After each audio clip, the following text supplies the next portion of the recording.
We were talking a little bit earlier about your days working in Marvel, working on some Marvel characters that a couple of people have heard of even there. But I wanted to talk to you for a minute about villains. About Villains, oh, I love villains. Oh, good. So I wrote down this whole thing about villains, and now I feel like I did my job Incidentally, right. I can't understand a word he's saying. I mumble.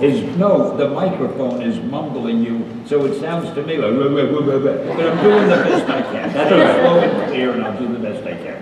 So you've helped create some of the most famous villains in pop culture, from Oh, sure. Doctor Doom to Galactus to the Green Goblin to Magneto.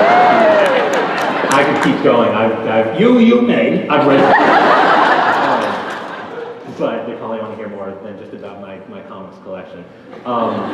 They're all villains, but they're all very different characters, and they're all very different as people. I was wondering if we could talk a little bit just about what you found interesting about villains, and also why and how you were able to come up with such different characteristics and such different personalities for all of these various bad guys. He wonders if I care to talk about it, as if there's anything else I'm here to talk about. Let's pretend you're doing us a favor. Well, the villains, I think, are the most important people in a story, because in a running series, because you've already met the hero.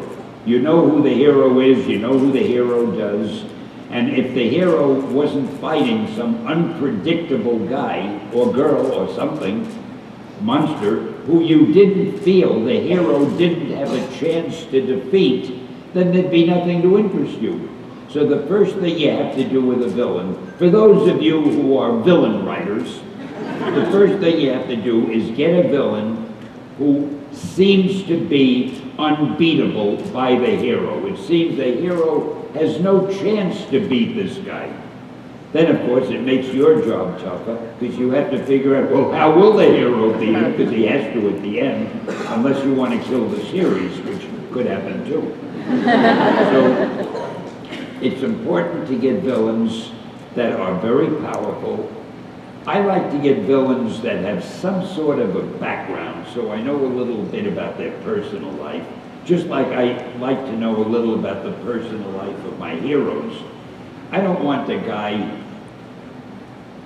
a hero who just works somewhere in a newspaper and he takes off his eyeglasses.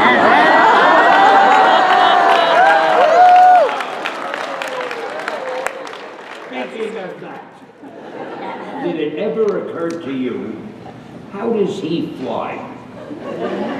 Whenever he's going to fly, he assumes this pose. And off he goes, with no visible means of propulsion. Now I'll show you how much more, and this has nothing to do with villains, but it's more I'll show you how much more scientific we at Marvel Comics are. I have a character called Thor, the god of thunder. And Thor carries a hammer. And that hammer is attached to his wrist by a thong.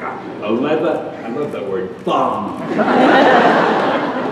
When Thor wants to fly, he twirls that hammer as fast as a propeller. Then he lets it go, and the hammer goes flying, but it's attached to his wrist, so it takes him with it. A perfectly scientific